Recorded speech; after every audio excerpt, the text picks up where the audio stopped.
Today I've decided to come in the office to demonstrate what we normally do in the office before we go to the site for supervision to give instruction on contractors and on steel fixers how they should do what we call the painting of reinforcement and how to do the concrete works. So today, these are some of the works that we have done here. I want my camera to show here. This is part of the curtailments, or this is part of the reinforcement, how they should be carved, the angle of how they be carved and how to calculate, coming out for example, like this is some are circular. The angle is around 80 degrees. This actually is almost 90 degrees. To come out with this 90 degrees as we see.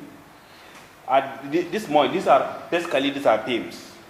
On beams, the main thing that we have to look on the issue of the loading factor transmission of the load, and especially the issue of the shear force. Most of the structure fail because of poor workmanship on the beams. Beams are very sensitive because it's like the backbone that carries all transmission of the loads from the slab to the column, and from the column to the soil base, to the subsoil base or subsoil material, to the subsoil material. So it's very important for the beam to be well reinforced. We have two types of beams, which are basically very important to be treated differently. We have what we call the simply supported beam, and we have what we call encasted beams, which is actually continuous beams on a large kind of building where we have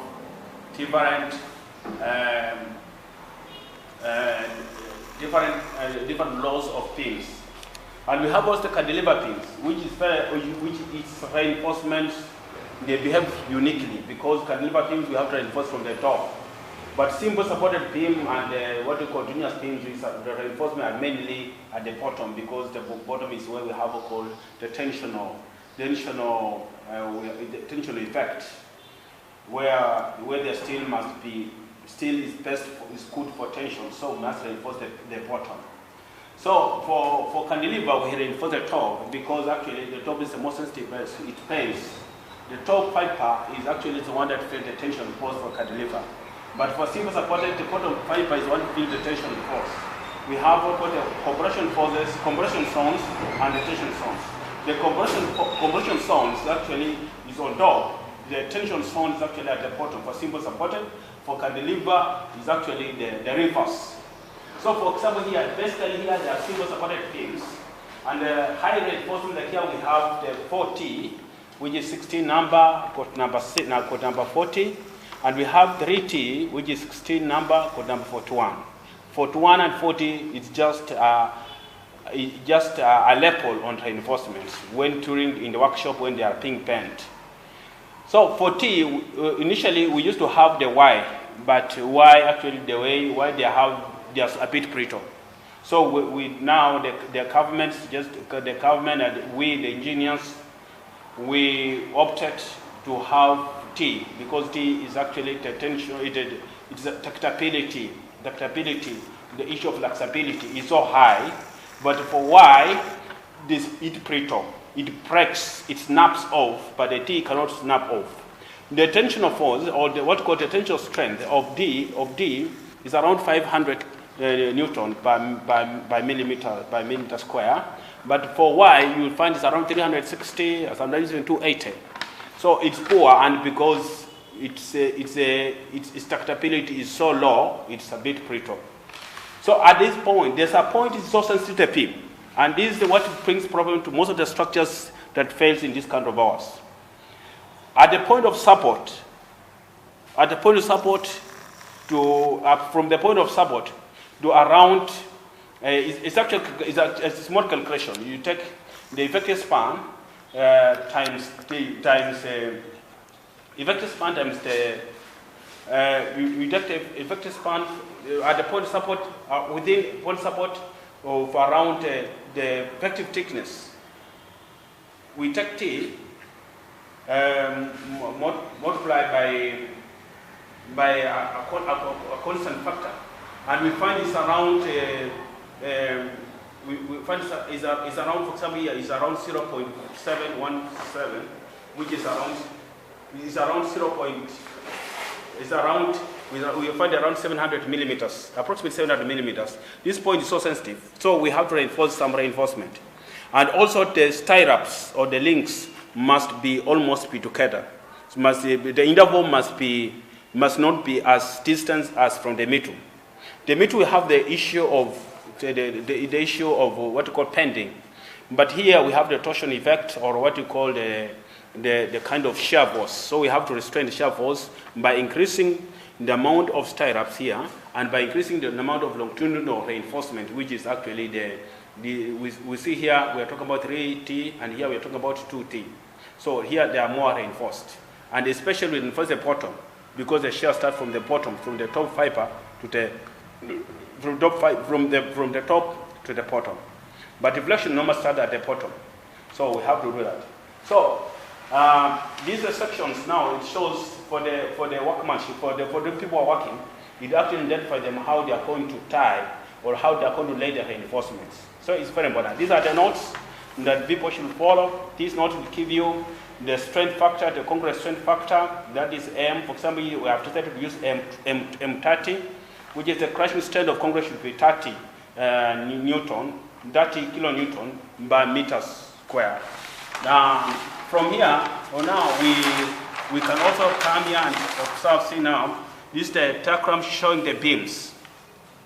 These are actually the beams showing how the beams are going to lie, and every beam it has its own chord. For example, we have the beam 06, the size is 500 by 200, beam 7, the size is 500 by 200, we see this beam 2 is 450 by 200, beam 02.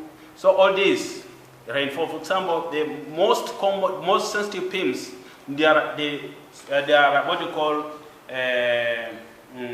effective beams, short distance beams from one column to the column. The long distance beams, we normally refer them as distributive. They dispute the moment, or they dispute the loads to the white area. But this one, they are the one who carries the load actually to the beam, to the column, and the column carries the footing paste, which is just column paste, and the column paste take it to the soil paste, so the soil surface material, which is the soil, and the soil must be pitch stable. So from here where we can also come, we see the slab. Slab is a bit sensitive also, but the area of slab, we normally find that the amount of area of steel in slab is not as sensitive as the beam. So this is what you normally do here. We can observe now the section here. It's actually showing the details, simply support detail rules for the slabs, how the slab should be reinforced, should be taken. There are points whereby we have 100% area of steel. There are points where we have the 50% area of steel as denoted here. Those points actually, they are, for example, at the point of support. At the point of support, we find around 100% area of steel. But away from the point of support, which is actually, we have T over 2. T over 2 is the most critical. T is actually the effective depth, or the effective depth of the slab, which is over 2. That is shown that we normally have what they call shear forces, D over 2. From here, there's some work I'm working on. Basically, my work I normally use sometimes, I compare the codes, but the main code I normally use is IC, that's Indian Standard Code 2000, Eastern Standard Code 2000. And then I also use the PS standard is 8110, and sometimes I can also use Euro code, European standard Euro code, that is Euro code. This is what we normally use here. When I'm thinking before I do my work, I do some bit of analysis. To come out with some, for example, like the notes here, the span over a tape to come out the simple supported continuous beams. These are the effective, the maximum deflections. Simple supported speed at 5, continuous would be 40, and we have the mild steel, which is actually 15. That is our axis effective span 4 meters. These are some of the calculations that I do before I start drawing. Now, for example, most of my work, when my architect produces the work, they produce an ArchiCAD. So when they finish their work, I just continue using the ArchiCAD software, ArchiCAD, to draw the structural. These are small work that I'm going to receive from my architect from Mombasa, and I'm trying now to work on the structural part of it. After that, the footings around. The loading factor is not so heavy because it's just twirling kind of. It's just somebody's twirling. It's just a house, a residential house for one. So the footing is around 1.5 meters, which is 1,500 millimeters. And for example, this is one of the most that I treat for my client it is my client here in Malindi. This is most for the Malindi, this for my beloved brothers, the Muslim. So the internal columns are actually circular. The circular columns are not structural columns, they are mainly for decoration. So traditionally, the structural columns, they are either rectangular or square. And it's very important for people to know outside there. Square columns, they are very beautiful because in a way that they resist what you call moments or the pending effects. For example, if you have come out to know whether the column is a short column or a long column. Most of the short columns actually they are most of the short columns they have the issue of most of the short columns they have the issue of most of the short columns the effect of short columns is basically buckling, it's basically crashing. It just crash. But effect of long column is buckling. They stand, it's a twist. So it's very important for us to know. So in most cases, we must make sure that the short columns, for example, if the headroom is around 300, the headroom is around 3 meters, we must arrest it so that we can drop, have the depth of the beam should be a bit long, so that it can rest it around 2.7. So 2.7, you find that the column becomes short, because long columns are more critical when it comes to the issue of buckling failures. But short column is crashing, and something, and I should remember to crash. It's just because of the concrete is poor, the strength of concrete is weak, or because of the reinforcements and the concrete have not been balanced well.